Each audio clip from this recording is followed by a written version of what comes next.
Hello everyone, I am Eric Guido and this is Vinous in the Kitchen. And today's episode is very special to me because today I get to introduce and bring on board one of my longtime friends, Genevieve Leloup, who is not only an established author and also a foodie of every type you can imagine, but she's also a professional chocolate taster. So where I taste wine, she tastes chocolate. And I can tell you right now that one of my favorite things outside of wine is chocolate. And the way I met this lovely lady is years back when we became friends and I was invited to one of her chocolate parties. Now we're not talking about showing up to a party where it's all cakes and pastries and sweets. Don't get me wrong, there was plenty of that. We're talking though about a party where Genevieve had created an entire melange of different dishes that were savory and made with chocolate. And so I wanted to bring her on board today to show us how you can make dishes using chocolate as sometimes an accent or sometimes something that really adds dramatic depth to the flavors of the dish. Genevieve, welcome. Thank you very much. That was a nice introduction. Yeah, well, you know, Wow. I make them up as I go, but it was all true. It was all that true. was very nice. So thank you very much for inviting me. I really wanted to make actually 3 preparations for you today so that we could use 3 different iterations of chocolate. Perfect. So the first thing we're going to do more like a condiment. It's going to be a chocolate balsamic vinegar, and Yum. for that we're going to use a dark 85% chocolate, like pure dark. Then we're going to do a beet spread, and for that one we're going to use a natural cocoa powder. So, you know, different iteration of chocolate. And then the main dish, it's going to be a fish, a fillet of fish. We're going to use cod today, and it's going to have a little crust made with hazelnut, rosemary, Yum. some zest of lemon and oranges, and cocoa nibs. Perfect. Which is another completely different form of chocolate. And I'm going to help her. And on top of that, I'm going to have the task of pairing wines with these dishes, which I got to be honest, I was a little bit afraid of at first, but now I'm feeling very confident. Yeah. So we're going to start now with first making the condiment, or what I would think is maybe is almost, you might want to think of it as almost like a garnish for the fish, which is right over here. So can you tell us what we have over here? All right, so we have basically 3.5 teaspoons of apple cider vinegar, 3.5 teaspoons of balsamic vinegar, half a cup of fine sugar, and 1 ounce of really good single origin chocolate. This one is an 85% chocolate that comes from Sierra Leone. Does it need to be 85%? It's, you know, you could totally take it down if you want to. You could use 70, 75. I wouldn't go down to less than 70%. It still needs, you know, that little bite. Absolutely. But you can totally take it down, absolutely. So what we're going to do first is we're going to mix the 2 vinegars in this little can on, I would say, medium-low flame. Okay. Add half a cup of sugar, whisk it in, and Eric, can you set the timer for me for 5 minutes? Sure, absolutely. The sugar needs to dissolve nicely, and then we're gonna, maybe put the flame a little bit higher. I'll take a You look see at how this. the sugar has dissolved. Can you watch this for a little You know, bit? a lot of people And- don't think about it, but sugar is actually considered more like a liquid ingredient because when you heat it, it actually dissolves completely into a liquid. You could actually cook sugar in a pot 100%, and you're on your way to making butterscotch and different toppings such as that. So, did you want to? While you do that, I'm going to start doing the beet spread. I'm going to show you all the ingredients we have. Here we have, of course, a baguette that's going to go on. We have 4 medium beets that I pre-roasted on, you know, like for about an hour and a half for, at 400 degrees in the oven. So we have, and you know, Eric, if you want to just totally. put them in there, that would be I am your easy. assistant today. Thank you. Wow, that is such a luxury for me. We have here 4 teaspoons of natural cocoa. So not the alkalized, you know, dark supermarket cocoa that we can find. This is a natural cocoa. And then we have that is 2 tablespoons of lemon juice. You know, it's funny as you talk about this, it reminds me a lot of making a hummus. Yes, it's really very much the same technique. And speaking of hummus, this is 2 tablespoons of tahini. Okay. You want to Yeah, totally. do that. And then what I prepared here are 4 dates, like pretty plump dates, and they are soaked in 2 tablespoons of bourbon. So they're soaked like for about 10 minutes. I heat up the bourbon, pour it on the dates, and just soak them. It's amazing what flavor that adds. Yes, this is actually inspired by a recipe from my dear friend Erin, who has shown me this nice little trick. And then I know. Smells amazing. It's not going to be, alcoholic. But Right, no, it's totally. just for the flavor. There's not a single person watching this right now that minds that you soak these in bourbon. Bourbon goes very well with chocolate too. So here we have 2 cloves of garlic, chopped as well. Okay. So there you go. And then we have about half a cup of roasted walnuts, and I insist on roasting them beforehand to enhance the flavor of the walnuts. No, it's okay. You're good. And then the last That's okay. little walnut in It all the goes sauce. together in the end. Exactly. The last addition is half a teaspoon of fine salt. Awesome. So that would be it. And then, Eric, I'll let you Totally. process all of this. When this is done, we will spread it on a little slice of baguette. You can toast it. You don't have to. You can use a cracker. And I have here some fresh ricotta that we can use a little bit as a garnish. That will make for a nice little... So before I do this, I just really wanted to show really quick, because one of the things that Genevieve had talked to me about is that with this reduction here, I shouldn't even call it a reduction, we don't want it to reduce. Okay, we're literally just heating it through. It should be simmering here. You don't want to have this boiling. You don't want to have it bubbling down. So I've actually brought the heat down a little bit now that it's actually at this point where we do have a fine bead of bubbles rising up as it's cooking. So yeah, let me get this started. Get started and I'll watch this. So now, what are you thinking about consistency here? It's a little bit to your own liking. I like it smooth, but with just a little bit of texture. I would keep Well, going. what I'm gonna do is scrape it down a little bit. Yes, Yeah. do that. Oh. That's okay. That just means that we have a minute left. left. Yeah. It's just letting me know that if I've lost focus of it, I need to pay attention Yes. again. Yeah. Okay. Oh, this it looks is. good. It smells. It smells really good, amazing. yeah. It smells absolutely amazing. Okay, let me go a little bit harder on this now. Yeah. Bring that heat down for you.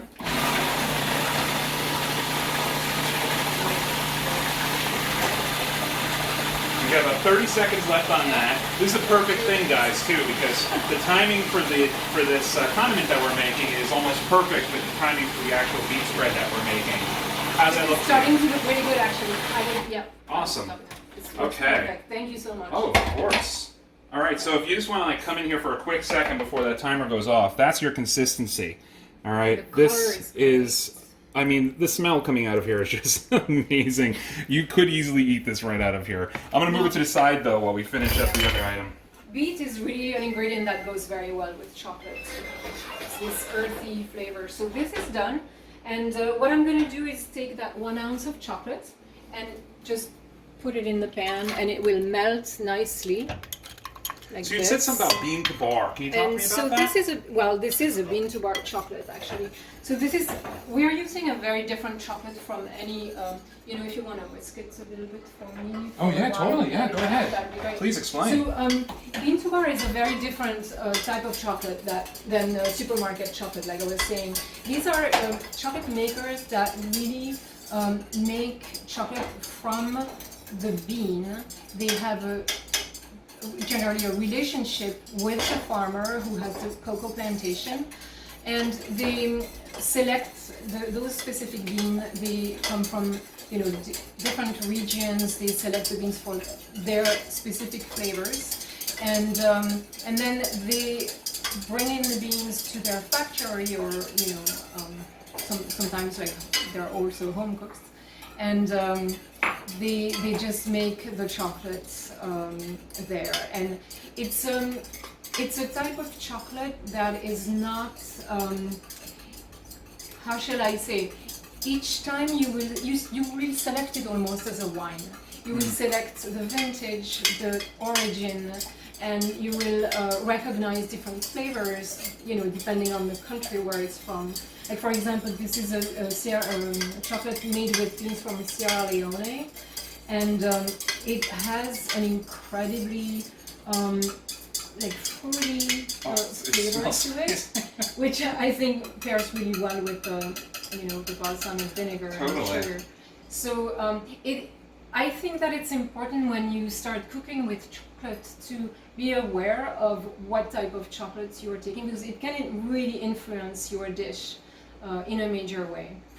And one thing I just wanted to mention to everybody as she's talking about this is, I actually learned something about tasting chocolate from Genevieve watching a recent Zoom seminar that she was on, where she talked about the proper way to taste chocolate. And, we hear, I've heard, not everybody, but if you're into chocolate, you hear people talk about tasting chocolate, and I at least knew that, I should warm it up in my hand a little bit. I've heard that I should always smell it, which anyone that drinks wine, we all know what we taste is really what we smell. So that's a big thing. But one of the things that she said that completely just changed the way I taste chocolate is to actually to just chew it a little bit and then push it up against the top of your palate, because that's apparently the warmest spot in the mouth. Right. And it just really helps the chocolate to start opening up the flavors and melting a little bit in your mouth. Absolutely amazing. And the key is also to breathe, be conscious of breathing while you taste, because as we know, 60% of what you taste come actually from your nose, from Absolutely. The aroma. So well, this is done. This is done, and I'm going to show you, we actually made some in advance, because this should be used, the way we're going to use it, it should be cold, so this needs to be cooled.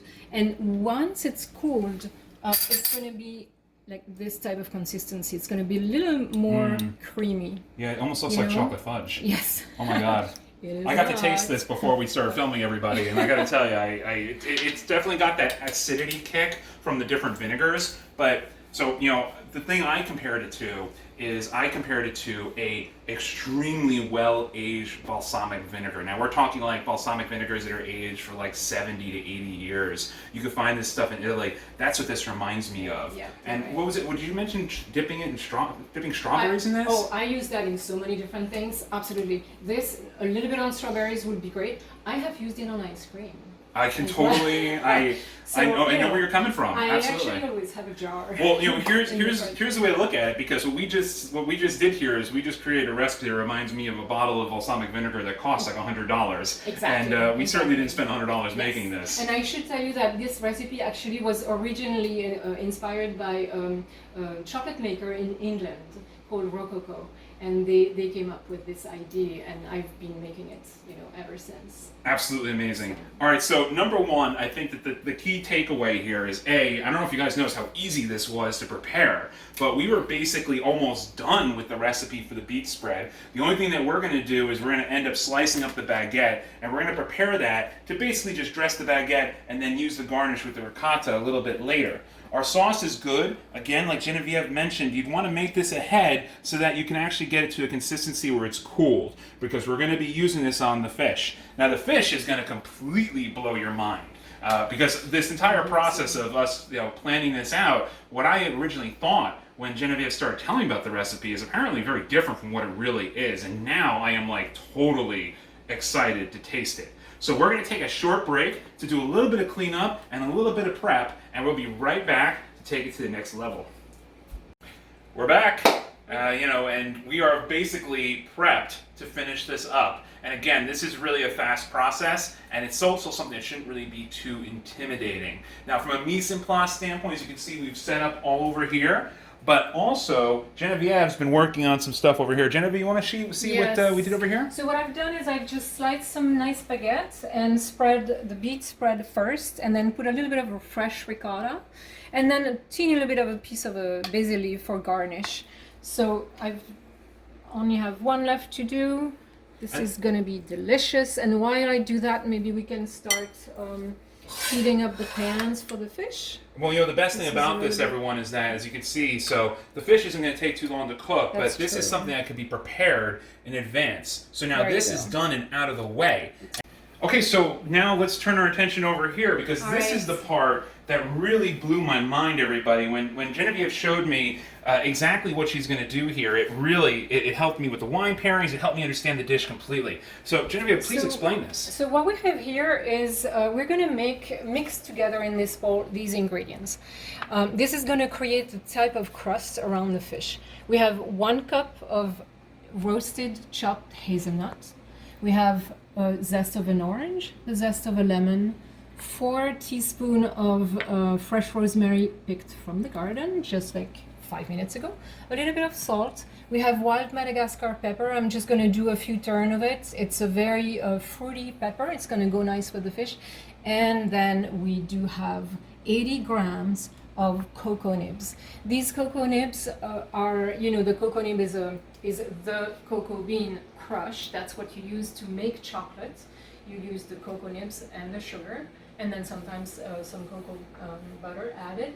These are from Guatemala, from La Chua estate, and they have this sort of citrusy aroma that I wish you could smell right now, because really it's delicious, and I think it's gonna really go well with the flavor of, you know, the fish.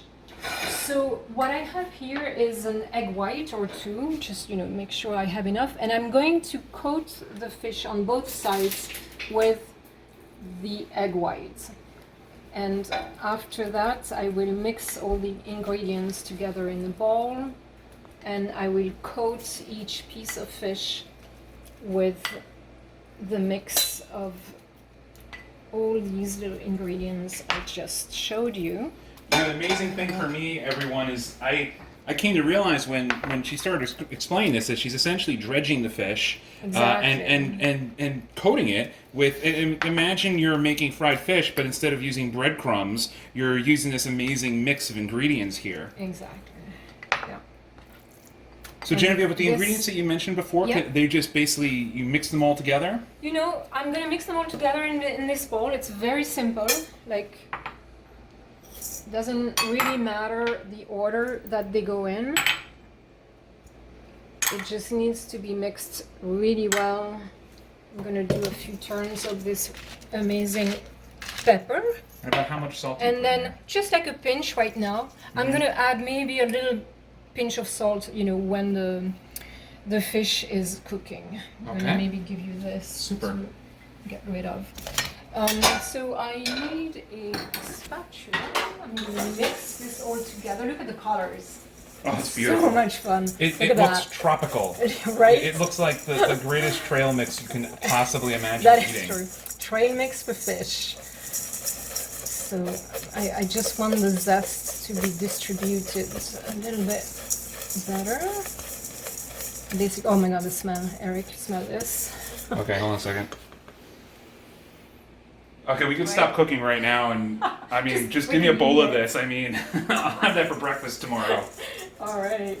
So I'm gonna start, you know, putting it So keep in On mind, the everybody, fish? she already brushed these down with the egg with whites. the egg whites. Yep. And you can start heating up those pans. Mhm. Yep.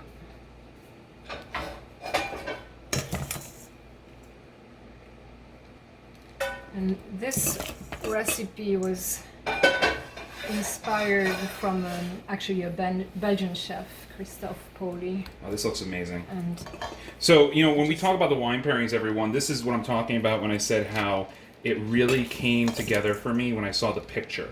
Because I first thought, okay, I have to pair wine with chocolate.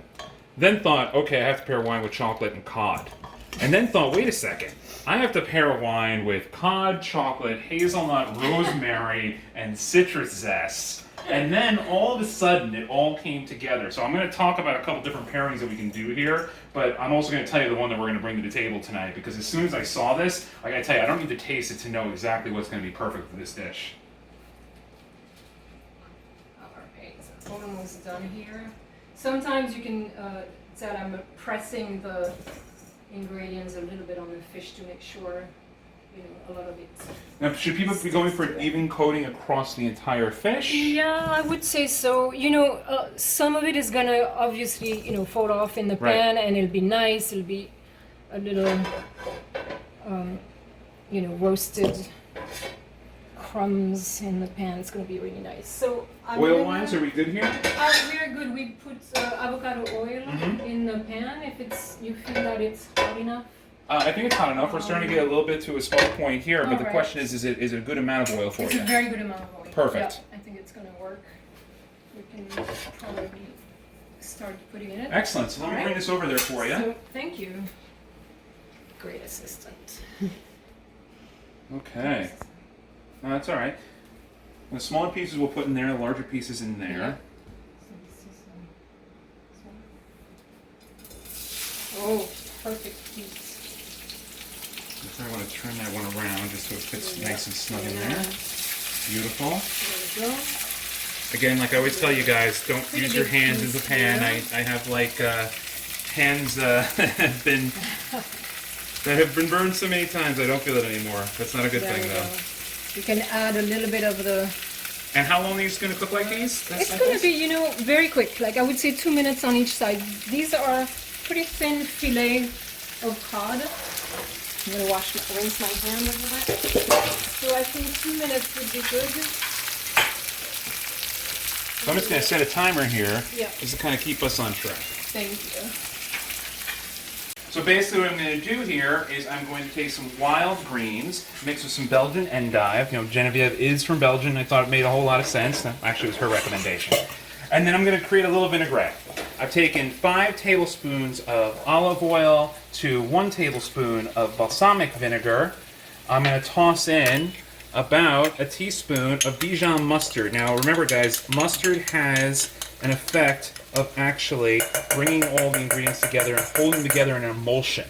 Alright, that's the reason that's being added in there. And I'm also going to take some shallot that I chopped up nice and fine. I'm just tossing that in there. And then of course, I'm adding in some of that mix that Genevieve had made of the chocolate balsamic that we also created, but the one that's been nice and cooled from the day before.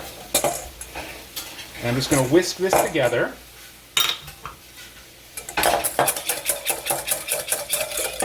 Add a little bit of salt. It's really to taste. Do keep in mind that the average person adds a lot less salt to their food than the average restaurant does, so don't be afraid of the salt. And there you go, guys. We've got our dressing. I'm going to give this one more turn with the whisk before dressing our leaves with it, but we're pretty much ready. So Genevieve, are you ready to flip over here? Oh, I just she flipped them just over. flipped them. I'm Okay, sorry. great. No worries. It's cooking a little faster than I thought, so I just flipped everything. As you can see, you know, some of it is still on, some of it is on the side. It's going to be delicious. I mean, you can always just put that right back onto the plate with it too, right? And that's Exactly. gonna taste amazing. Exactly. Yeah. So I think this is actually. And did you ready season to these go. at all in the pan? So I didn't. I'm gonna maybe just add a pinch of salt. I don't know where it is. That's okay. We'll go right over here. Oh yeah, you can add just a little bit, not too much, because it already has a lot of flavors. Yes. Perfect. Thank you. And are we taking these All out right, now? so we are, yes. Excellent. I'm gonna turn that off. Here, let me grab this one. Thank you. And grab this. Beautiful. Right onto the plate. There we go. Perfect. Oh my God, the smell of this. Oh ho ho. And look at these my. little tidbits that we can add to Yes, it. definitely. Oh my God. This is gonna be good. So what Wow. I'm gonna do is I'm gonna take this balsamic Wow. chocolate vinegar. I can't even tell you what this smells like, everyone. The cooled balsamic vinegar. Here, I have a little jar Beautiful. of it. And depending, you know, on your taste, I do like it a lot. Sometimes what I do is I will just, you know, put a few dots on the plate around the fish. So While this she's is doing that, I'm just one gonna option. add our dressing here, everybody, and just toss our salad really quick. And then another option, this probably will be my plate. Another option is to just like drizzle a little bit of it on the side of the fish like this. And it's melting right away. So whatever you prefer. I think I really like the one on the fish. So I'm not gonna do the last one. I'm gonna do this one. There we go. Perfect. It's amazing how fast this was. That's the thing that's just absolutely insane. So I've brought your toast over. Okay, I'm gonna just add a little bit of the tossed green salad to each of these plates.